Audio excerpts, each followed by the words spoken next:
刚才那个咔咔咔的声音大家都听到了，我当时听网上客户跟我描述的时候，第一反应我以为这个咔咔咔声音是因为改了分体刹车盘以后引起的，但是客户说他并没有改过刹车，然后车子开到店里来实际一看以后，发觉这个声音有点特别。客户说他在外面合头、轴头、除锈、打磨都做过了，但是依然开2天还是会有这个声音。我们师傅看到车以后，把轮毂螺丝拆下来看了一下，这里正好有一套原厂的螺丝，两个螺丝对比一下，原厂的螺丝是锥面的，它也是锥面的，但是这个锥面的支盘面有这么大，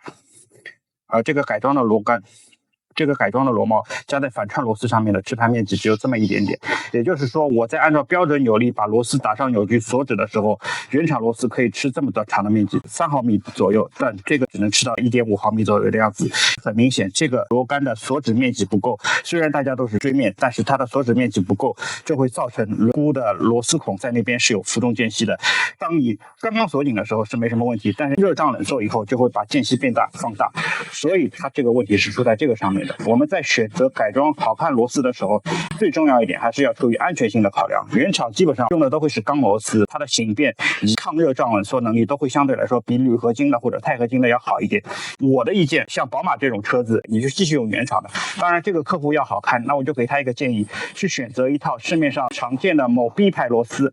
然后装一个铝合金的黑色装饰帽，让它长出来，有这种 JDM 的风格。这车所指的扭矩是138牛米。刚刚这个螺丝拆装一遍它就没声音了，但是开个2天又会有声音，就是因为这个锥面锁不到底，没有办法完全把轮毂压死在这个跟刹车盘以及合头接触的面积上面，好吧？所以原厂的这个锥面够大，这个改装的螺丝锥面不够大，造成了这个异响的问题，就是这么简单，跟你打磨不打磨合头有没有生锈是没有任何关系的。我还是那句话，具体案例具体分析，你最好到店来检查，我们帮你能解决一定会解决好的。